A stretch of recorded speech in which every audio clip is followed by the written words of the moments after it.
today's life when it comes to media and communication.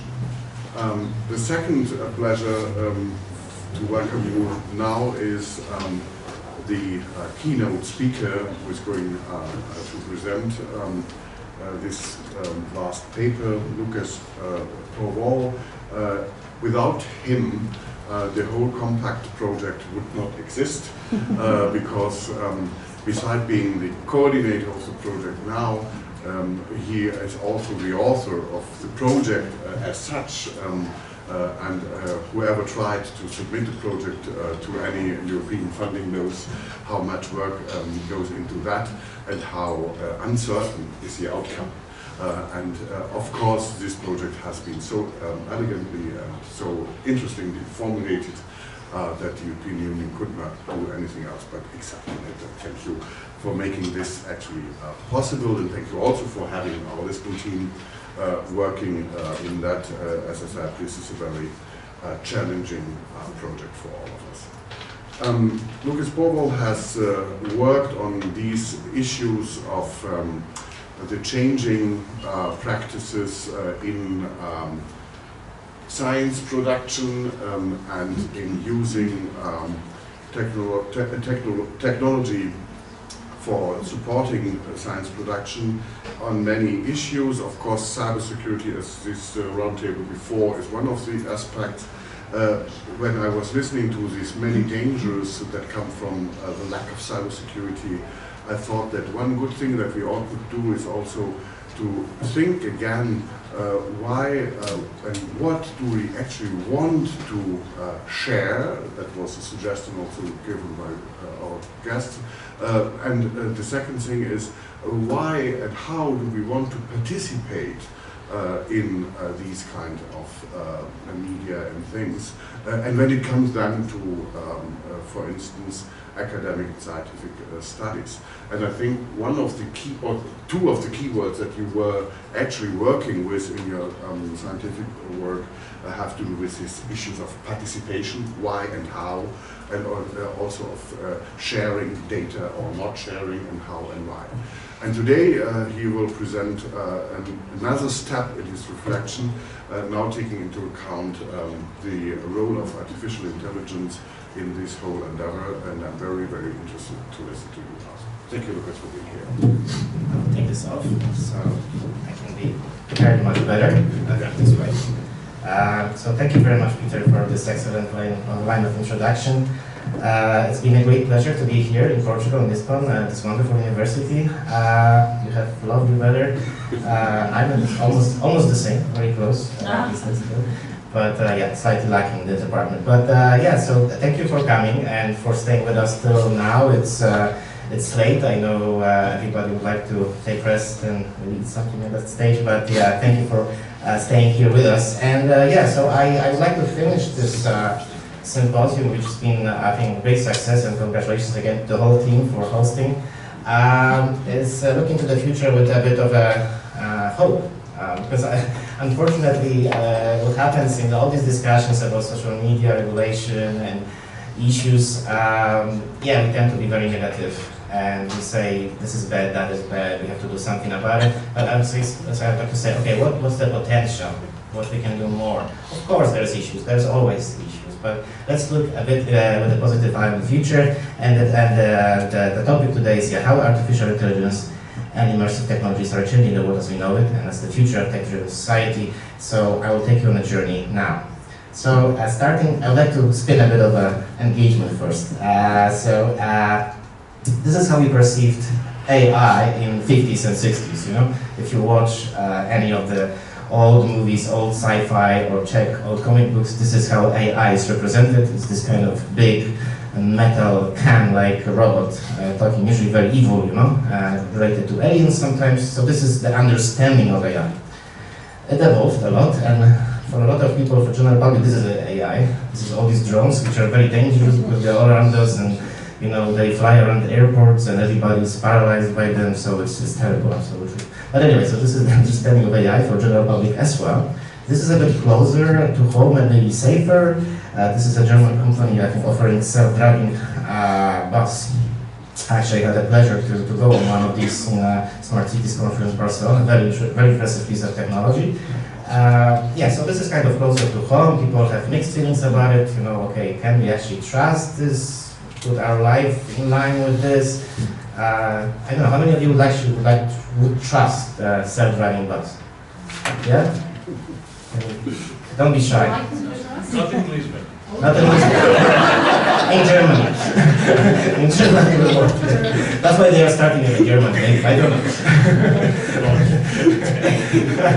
So, yeah, people say, I don't know, but if you think about it, you put your life in the hands, if you can say, of AI, or mind of AI, like flying every time you fly. I mean, there's a pilot, but this thing, come on, it does almost everything automatically, you know?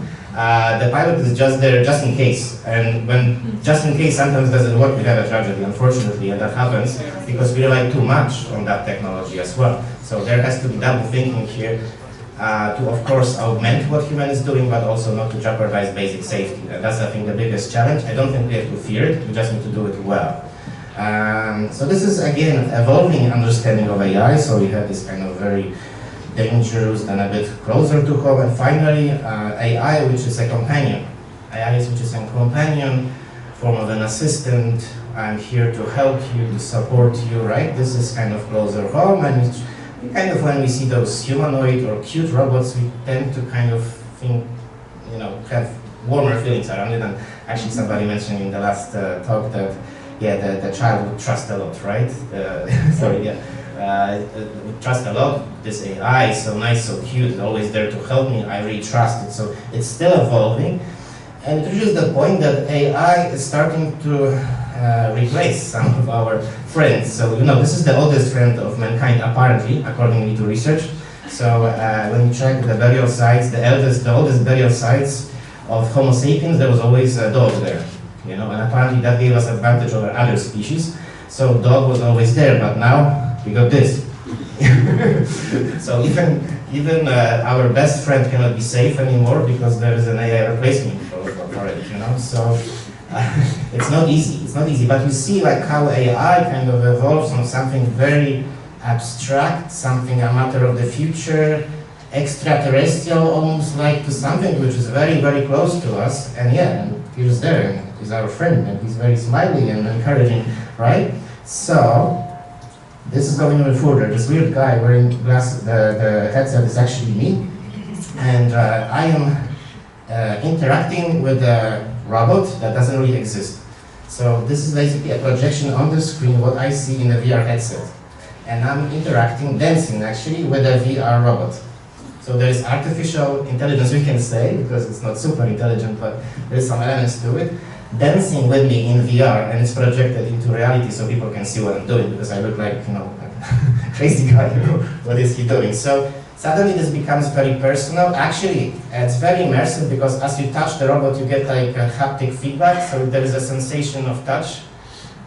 So it becomes very, very close and far away from what we perceived as kind of AI, which is very out there, abstract. It's becoming more and more personal, and whether it's physical or kind of augmented reality, virtual reality, I think it's passing towards this direction. So I wanted to show you something from my friend from MIT, Stephen Kaputsos, who's working in this area now intensively at MIT. So he's in a lab, and I'll try to show you something. I hope this will work.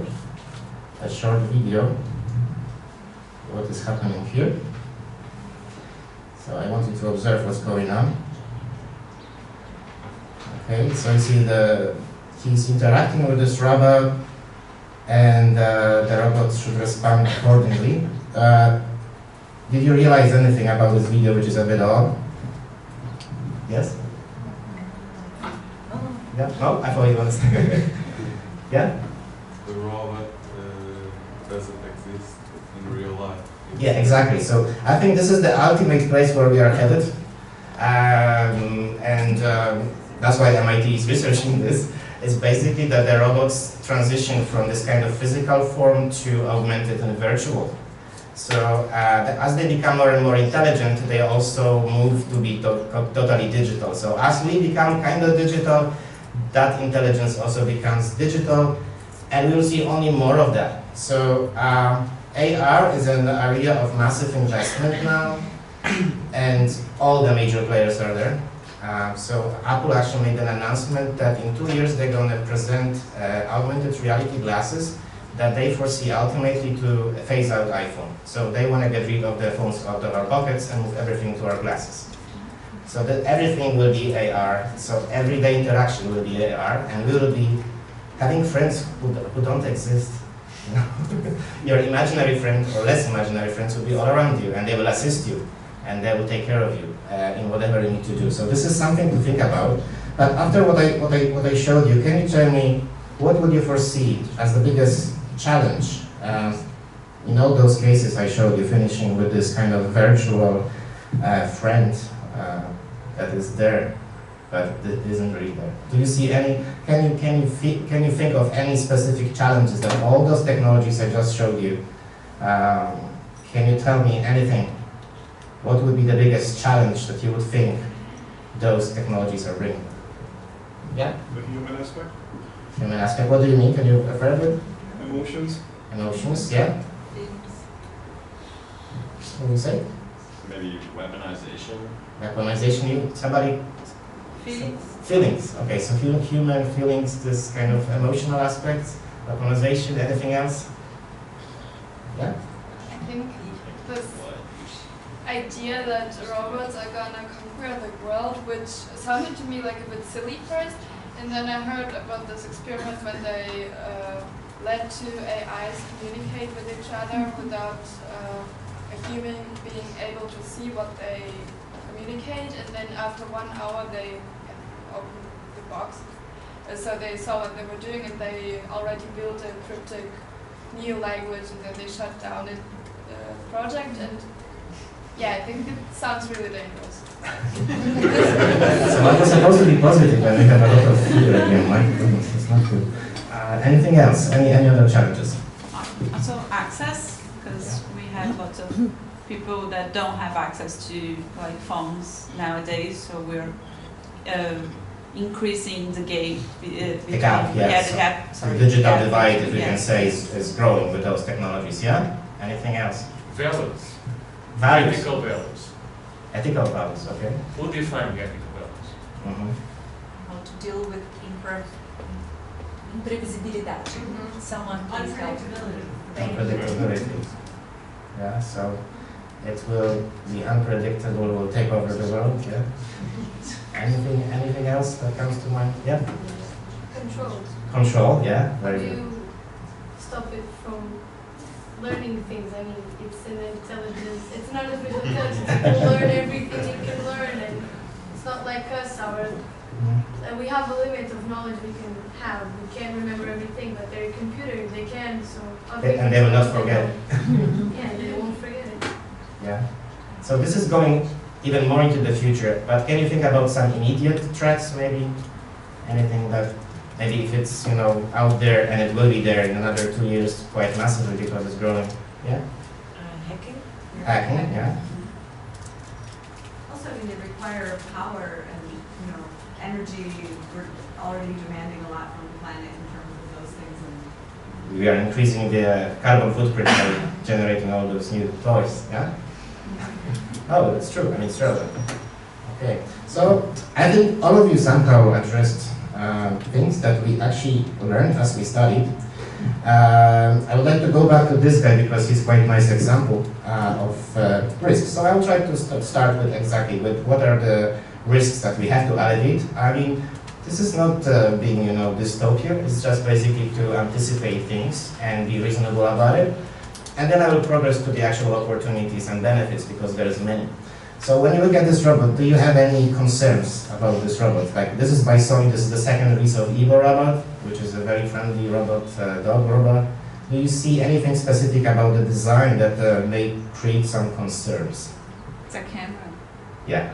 So there is a camera in the dog, and the dog is walking all around your house, and you have not much control what the dog is doing. So the dog can film pretty much everything. And they swear they don't store and they don't do anything about it, right? But this dog is designed to walk around and do all these things and play around. So you don't know what the dog can record, both it depends on voice and camera. So it's a walking, I don't know, spider voice.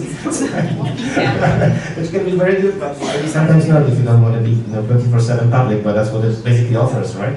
And you just need to trust Sony or whatever the operator is that they don't do anything about it, but they do have that data. So going to those challenges. So this is coming from literature, we analyzed a lot of articles, as well, like lay articles. So this is like a very synopsis what we found out that, in terms of AI, XR, standardization is a big issue still. There's a lot of talking, especially in Europe, about ethics in AI. And I think Europe somehow will probably lead into that, because when you look into US or China, there's much more concern about the progress. And they progress at a much faster rate than anybody else. I mean, what's going on in China, especially in terms of AI, is just unbelievable. Unfortunately, it's mainly used for, of course, for control and for invigilation. Basically, citizens are tracked 24/7. Whether they drive or they walk, the cameras capture images, recognize them automatically, link them with what you're doing. When you pass on the highway, you pass like hundreds of traffic cameras. And they not only take pictures of you, but also determine where are you going at what time, and it's actually being stored officially. People say it's okay because it's increasing the safety, but there is a massive problem with that. So that's why Europe now is stepping in and trying to say we need some proper ethical frameworks before it's too late. Because we talk about something of much bigger magnitude than we talk about social media and so on. We talk about a mind that can track you in all possible way, which is always there and knows everything, absolutely everything about you, regardless of the service you're using, So this is something to be addressed. And as we progress with more and more technology, I mentioned here XR because this is actually the next thing. So all major players currently invest into XR, everybody. Facebook is one of the biggest investors. Mark Zuckerberg is full in. So they want to get 1 billion people into VR as soon as possible. They acquired the biggest VR headset producer, Oculus, if you have heard, a couple of years ago, actually, very beginning when they became popular. And they actually mainstreamed VR. It's thanks to Mark Zuckerberg and Facebook to mainstream VR, and the pace of the progress is massive. Half a year is like miles away in terms of progress. It's really huge progress there. Then in terms of regulations, of course, we have cars. There's a lot of concerns. US, again, is more liberal. There is, Teslas which drive, autonomously. Of course, you shouldn't do it like for a long time. You should just allow it to drive for a while. In Europe, there's more concern. We want to introduce cars which are safer, which rely on more different modes and different sensors, not only cameras. Then, of course, independent robots, like we mentioned, those cutie ones, but also robots which are going to operate as deliverers. So Amazon is testing a lot of automatic delivery robots and police robots, Google is testing, for instance. So all these kind of things, this is a massive amount of concern, how to make sure that the police robot, behaves in an ethical way, because again, it will scan everything, and depending on what privileges is given can be a bit dangerous. And then finally, look at the latest buzzword, right? The deepfakes, which are reliant on AI, right? So it's all about AI. And how do you detect deepfake? It's very difficult because it's a generated content. It's synthetic content. So it's not somebody modified the video. It's actually video which is generated. The picture is actually generated, So it's not as easy as you do now, like you see, okay, that was Photoshop because there's change of the structure. No, the structure, when you look at it from the data perspective, is very nice and very smooth. Because all it does, it takes the picture, it modifies it, and generates a completely new picture based on that. So that causes completely different level of challenge, because even very, let's say, amateur deepfakes are very convincing. Imagine if you have proper computing power, you can virtually be as realistic deepfake as you want, and nobody will be able to tell the difference. Nobody. If you have a supercomputer, you will not be able to tell the difference, because it will be exactly as the real video and will be totally synthetically generated. So that's a new level again. If you have this AI mind behind and enough resources, you can do pretty much anything in terms of visual and also sound. So ethics, privacy, digital identity. We discussed a lot about it today. again, new things arise. So for instance, in VR, you don't need to log in, you don't need to do anything at all, and you'll be identified with 99.9% by the way you move, because it's unique to everybody. It's like your fingerprint. I actually learned it from a person from Harvard Medical School. So apparently the way you tilt your hair is unique, and that's enough to tell you 99%, 99, this is you. Just the way you move your head.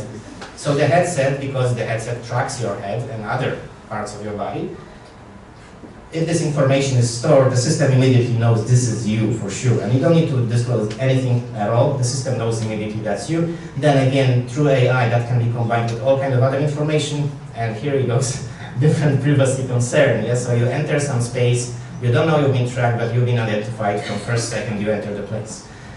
So there is extra challenge here. And then we discuss cybersecurity. AI and quantum computing, if they come together, that completely undermines security. Because with quantum computing, we know already we can break even the most complex encoding, in terms of cryptology, right? So most of our secure communication is based on cryptographic codes, but now it can be broken easily with quantum computing, which everybody's fighting to be as much advanced as possible. And then if you combine it with AI, it basically renders most of the security solutions completely useless. Another challenge. And finally, we are going to be mutually dependent on AI. So I call it myself the Matrix paradox. I don't know if you remember from Matrix that they realized that actually, okay, machines use this, but we can't live without them.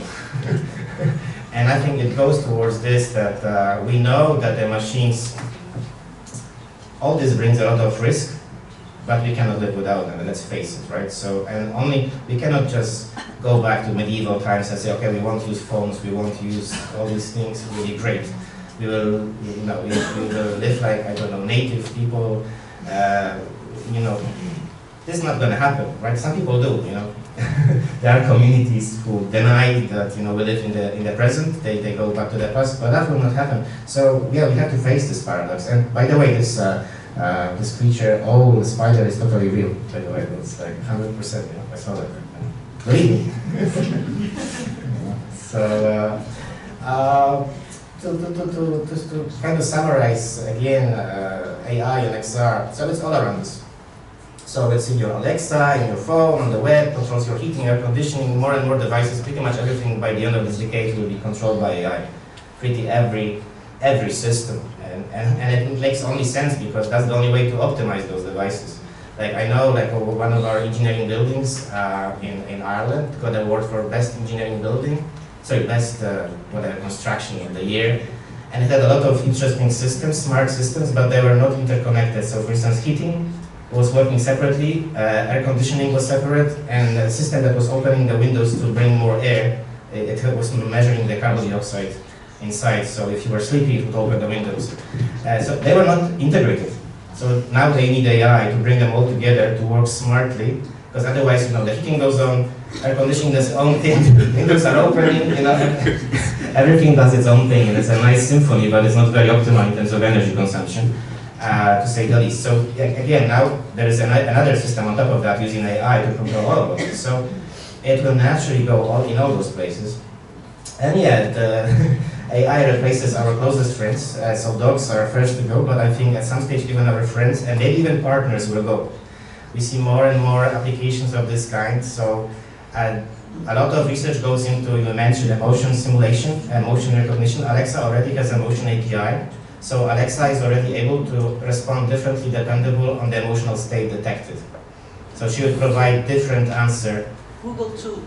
Sorry? Google too.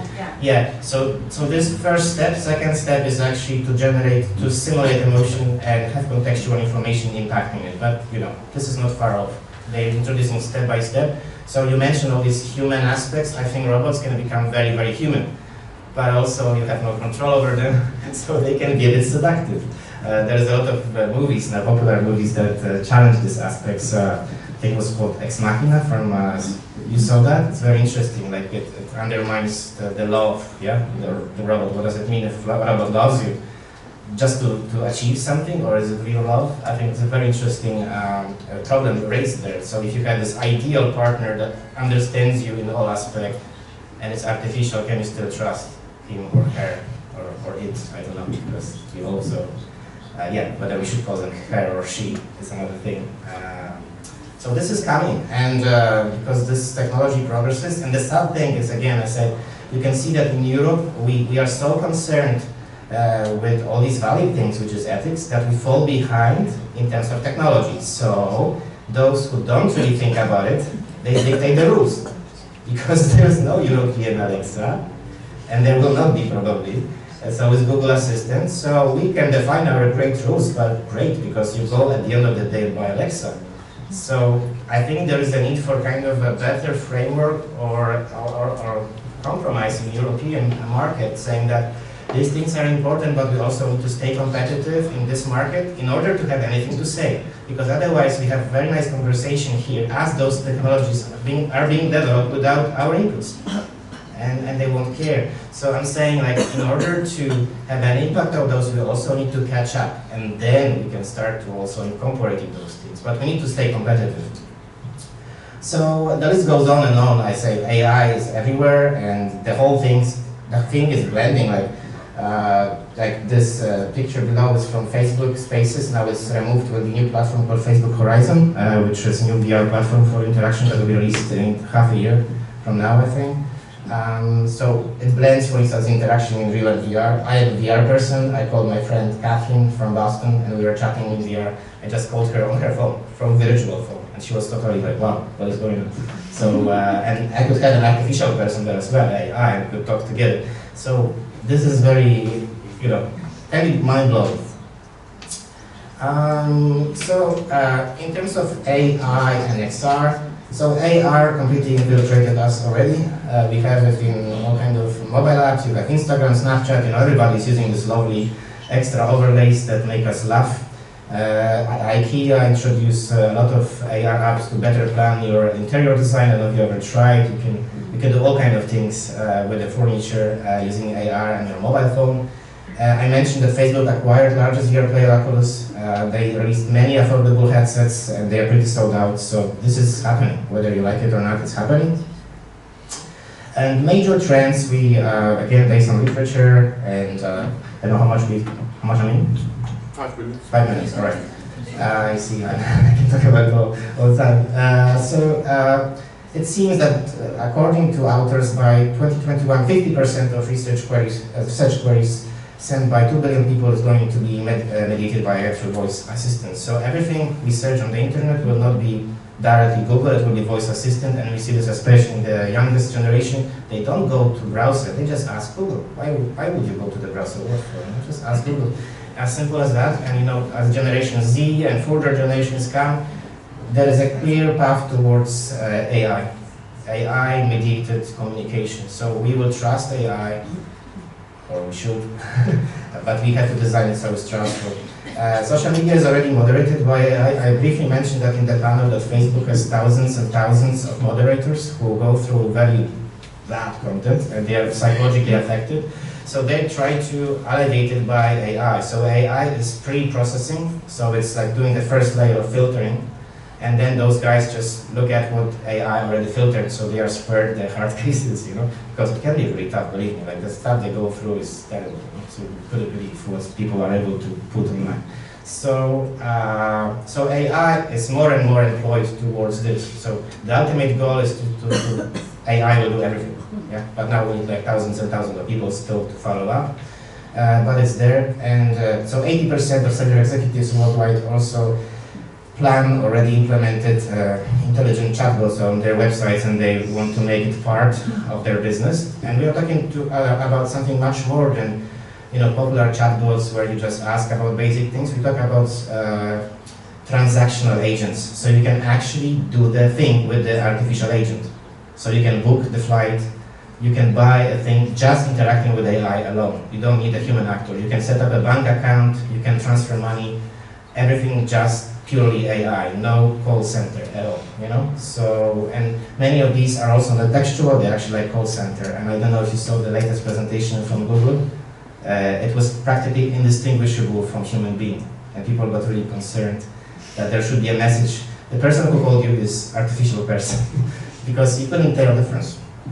So, big uptake of AR and VR, that's the major trend, and it's only growing, and investment is only growing. So I'm saying it's not a matter of if, but when, so it's better be prepared. AR is expected to ultimately overtake VR, but in this sense I a bit disagree, because what I saw recently traveling across the world, I see it basically blending. It's blending into so-called XR, and that's the term used by a lot of professionals and experts of the domain, which stands for extended reality, which takes both AR and VR, because many headsets actually provide both, and you can actually transition from augmented to VR dependable on the context. So this is blending, and okay, this is actually, I repeated something here. Anyway, major opportunities, so I want to be positive now. AI can solve a lot of our problems because, as somebody mentioned, they have just more cognitive capacity. No human being can comprehend the big data we have out there. Only artificial intelligence can. So it can actually help solve major climate challenges or medical issues, cancer research, because they can go, like how many cases doctor can study? You know, 1,000, 10,000, how many he or she will remember? The AI can go through all the cases, all possible cases ever in a matter of seconds. So, like you see already, like radiologist will be the first job to go, because even the most basic automated radiologist is 10 times better than any human being already in recognizing, problems. So it's already happening, but it's an opportunity because that will allow us to actually provide better treatment, more relevant treatment, less mistakes. Yeah, AI will teach us. AI will support teachers. Maybe they become teachers because they will be tailor-made. They can track progress of students and provide individual teaching for everybody, dependable on their pace. So you can sit home and enjoy tailor-made school curricula that will maximize the efficiency of learning for you, because everybody's different. You have 30 people in the class, but everybody's different. Why do you apply 17th century methods to teach? You know. The world has changed, you know. So Finland is very good at this. They are very innovative, and then finally AI will work for us. And I'd like to kind of sum up with those opportunities. So XR definitely will go into education and training. There is no doubt about it. There is push. I was mentioning to Peter, I've been collaborating with Mendeley and Elsevier, which is one of the biggest scientific publishers. They are very interested into bringing education and training into XR, but so are the companies, because just remote training makes so much sense, and XR can bring the solution which is very, very close to real thing, but you save costs, which is time, which is petrol burned, you know, all the things that we associate with meeting here. Everybody here traveled, yeah? I burned a lot of carbon dioxide because I flew from Ireland. You know, I took a taxi, whatever. That's a lot of cost just to be here for one day when you think about it, right? It could be possibly avoided with VR, XR. So these are the things that we have to consider. And it's an opportunity. And new interactive XR media are coming. We've heard that TV is pretty much dead. And that's a fact. They go below 50%. Actually, I think the newest news was that, I think was it the British, it was something about the soccer, that they didn't provide a contract to TV station anymore. They provide now, they provide streaming service. They didn't secure for the first time contract with any TV station.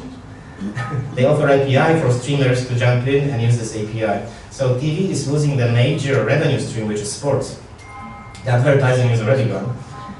So we see a massive decline of classic TV. But like the new XR experiences are actually flourishing. So we see there is convergence of XR. Like a friend of mine has a so-called VR TV studio, which is blending VR with TV.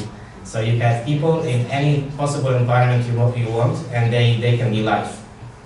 Yeah, and it's almost indistinguishable from reality. You don't need to travel anywhere. You just generate it, and it's there, and it's perfect, you know. And it's much more advanced than traditional green screen, if you understand. It's 3 people are there. So it's very impressive. So also in terms of interactivity that is happening, XR AI will help. And finally, the new way of communication. This is me actually with schools, secondary schools. I also, I do a lot of outreach.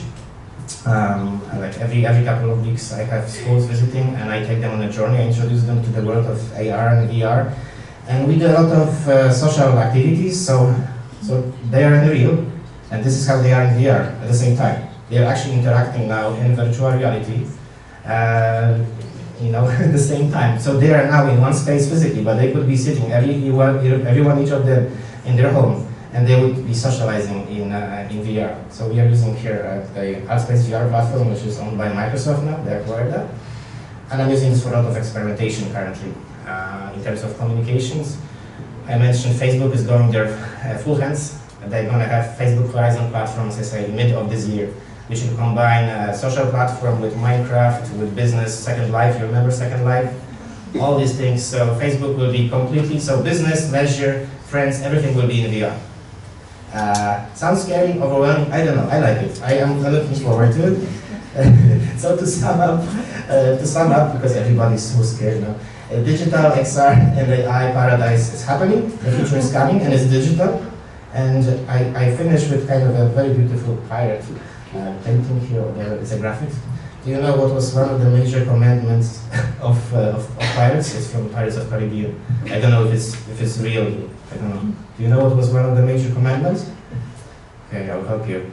Who stays behind is left behind. So whether you like it or not, this is happening. You can choose to jump off the bandwagon, but that's the way it is. It's like, these days people choose to quit social media to isolate themselves. And I tell you, sooner or later you come back because you are socially excluded. You don't know what's going on. You don't know what's happening. You don't know what your friends are doing. So with all the negative side, if you disconnect, you are literally socially excluded and you miss out. So there's nothing else to do but to adapt, but also to, I think, address all those things till it's time. So I would say the whole XR and AI is at the well-developed but still .com stage. You remember the .com boom, right? It's like all the web started and people paid millions of dollars for the websites, for domains. So this is like now, this is the moment. Everything is just grassrooting and going very, very fast.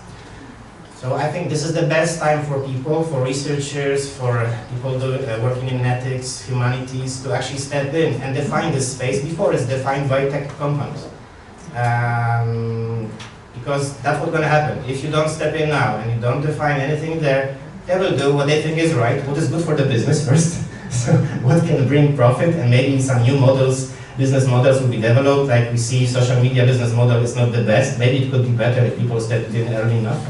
But it is what it is. So I would say what we discussed today, as I mentioned that in the panel, is the world of yesterday. I encourage you to look at the world of tomorrow. And okay, we have to fix the world of yesterday, but let's look into the future. Let's look what can be done with the new technologies, which are just behind the corner, are going to change our life. These things, they say, the magnitude of impact by experts is estimated to be by far bigger than mobile phone revolution. This will change everything we do every day in any way. So I encourage you not to stay behind, but to stay with us. And thank you very much. That was the presentation from COMPACT.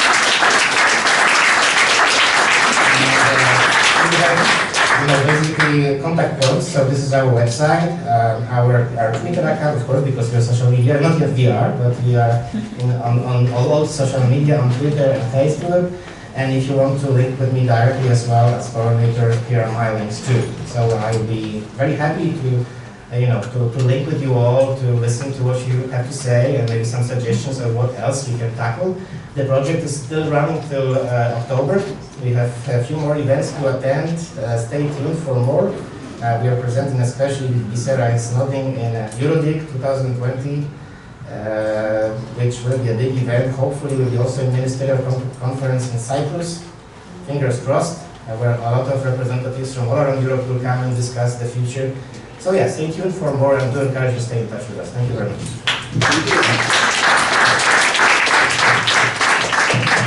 Yeah, thank you very much, Lucas, for this stimulating talk.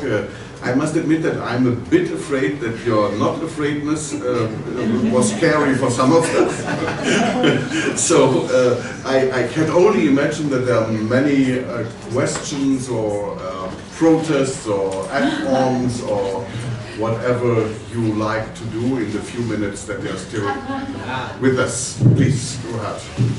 Do you think this is the third industrial revolution? I would say so. It's really, we are going digital, full hands, you know, and it's happening. It's happening. Again, I'm a bit afraid that Europe is really behind already. So we have to really do a lot to catch up if we really want to stay in this race and stay competitive. As we all know, industrial revolution started with Britain and it spread throughout the world. So let's say Europe had an edge before. Now we are already losing, and we are losing bitterly, you know. Please go ahead. So, you were saying about the opportunities AI brings, and I agree, it opens new doors and new opportunities. But I think maybe we're progressing without actually thinking of the consequences it will have on us.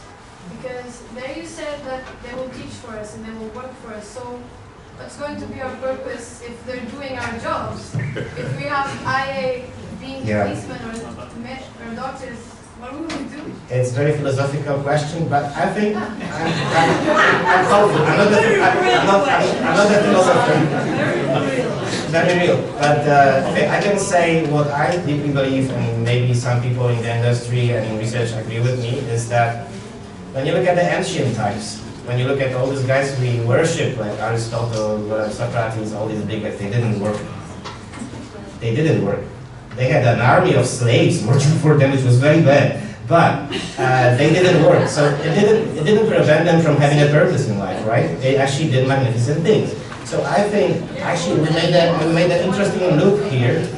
We made an interesting loop here where we are kind of going back to that, let's say, system, but in a positive way, because we don't need to make use of people as slaves anymore. We have robots, we have AI, which will not suffer to do the work. But anyway, I think we definitely decouple work from human and human purpose, right? So, yeah, okay. So, just a second, please. One more question, and then your neighbor, please. Yeah, but we're not looking, at least for me, I'm not looking at my future job as like slave work, because it's what I think will be my purpose here, to Yes. work for something. Yes. So if I have someone else, an AI, doing that for me, what is my objective here? Is it to just watch Netflix? I think we will never run out of creative work. I think that's where it's shifting. I think it goes towards creative work, and especially jobs which are purely mechanical will go first. So manufacturing, gone. Okay, I think manufacturing is not the most exciting, fulfilling work ever. You know, going every day, putting stuff. No, this is not fun. Believe me. You know. Okay, drivers. Maybe it's exciting, maybe not. I don't know, but this is not super creative work. This will go. So a lot of, I think, works which do not require creative thinking and original contribution will go. But I don't think the very genuine works, again, creative works, will go anytime soon, because robots are not creative. They can combine facts. They can do a lot of marvelous things. But they are, as of now, they are not creative, and I don't think they will anytime soon. So I think it's just a bit of a shift into the nature of the work which will be more, maybe a bit more intellectual, more creative. Arts, for sure, arts will be on increase. Just wait for it, you know. So anyway, I just do. Please. My question is similar, but now focused on economical factors. So, because if AI is replacing a lot of services, where will the money go?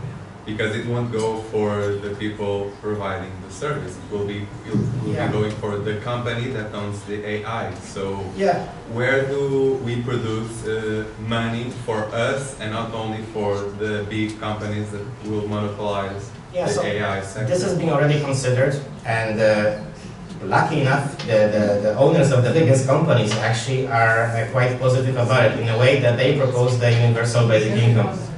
And do you believe on that? I Do you think. believe on that? No, but let me say. Answer the question. Do you believe on that? I think there is no escape from that. I believe that basically the work will be done and the value will be created. Value will be created, but yeah, who benefits from that value?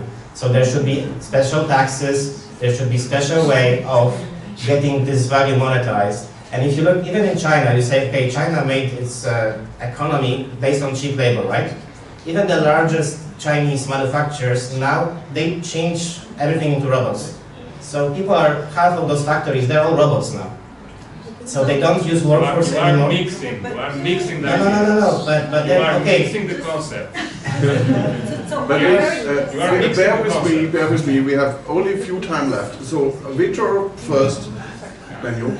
I just want to be provocative. Yeah, We have all seen Skynet, yes, right? yes. I'm not Terminator, right? yes, yeah, that's Terminator. So, if they decide how will robots or artificial intelligence decide who deserves cancer treatment or who deserves euthanasia because it's too painful for them?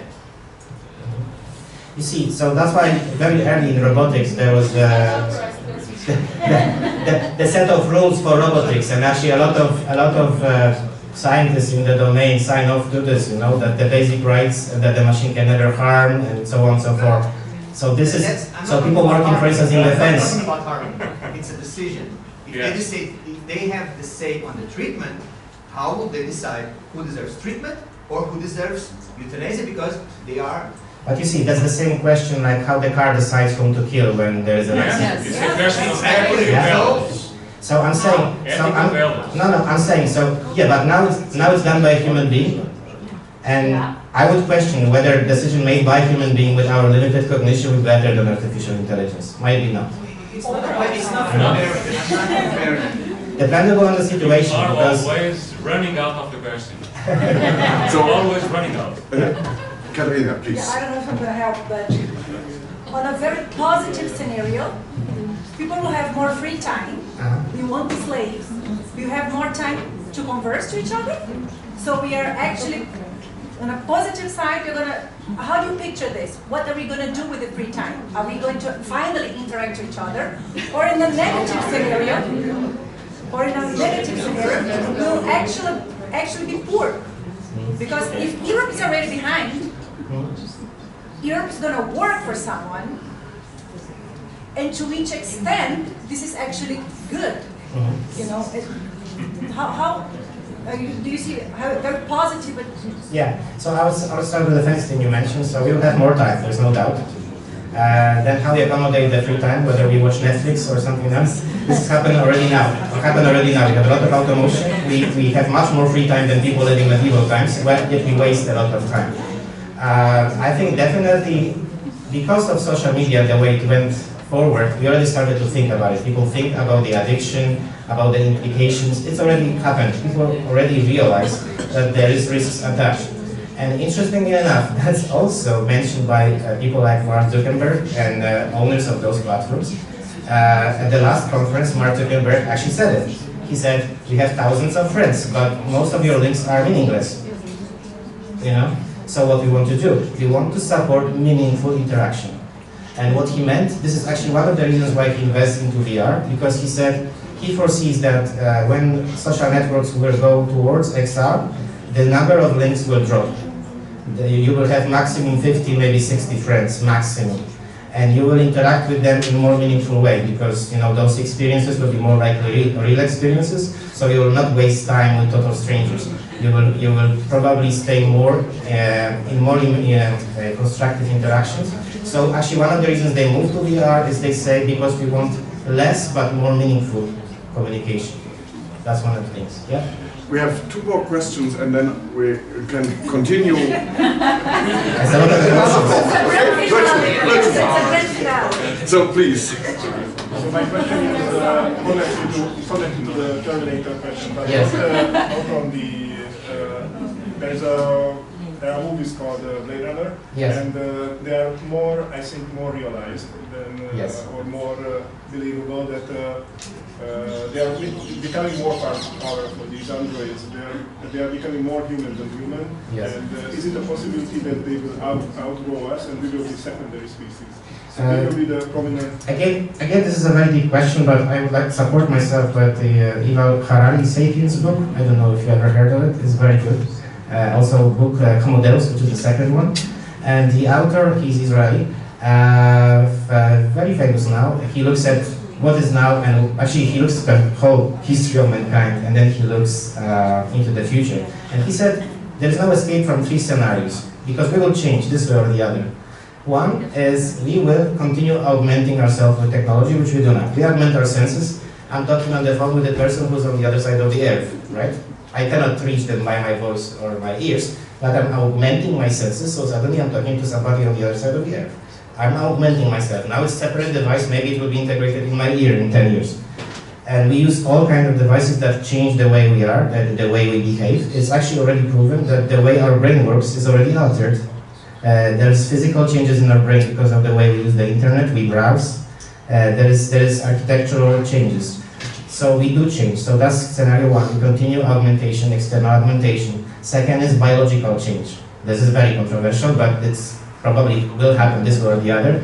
DNA manipulation and augmenting us to make us better. You know, somebody says Europe will never do it, US will never do it. But if China does it, China generates an army of geniuses with IQ of 250, and they will develop technologies that we'll never dream of. Don't you think people will fall for it and say we have to stay competitive because like what can we do? So that's one thing. And the third thing is we become more and more digital, and what you said, the difference between AR and self will blend. So this is the future, I don't know. This is the future he sees, and he believes there is no escape from that. That's just my comment on that. One last question, please. Sorry. Oh, me? Please. Yeah, do you think it's very possible, is it like a real possibility that we're already in virtual reality right now? Yeah, it's a very interesting question.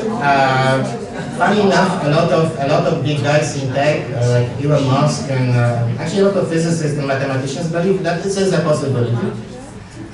Because I also like Matrix. I think that's why people like Matrix so much, because it gives you, it leaves you with this doubt, you know? How would you know if it's real if you can't touch, you can't smell, you can't see the jail you're in? If all our senses are covered, and if you look at development of VR and game technology, the games 20 years ago were squares and circles, you know, they were just whatever.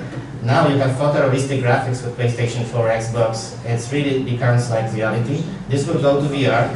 So imagine how the games will look in 100 years. That will be just completely indistinguishable from reality. So I would say, I wouldn't say for sure, but I would keep it open as a possibility. So one thing I'm sure of is, no, two things. First, the time is over. Second,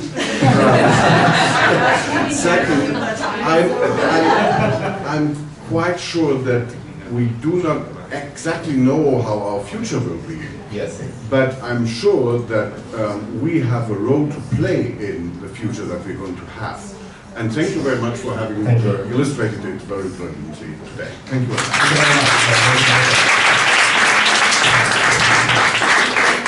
Now, I think Nelson Ribeiro wanted to tell us that this seminar is finished for today. But as he is not listening to me, I will say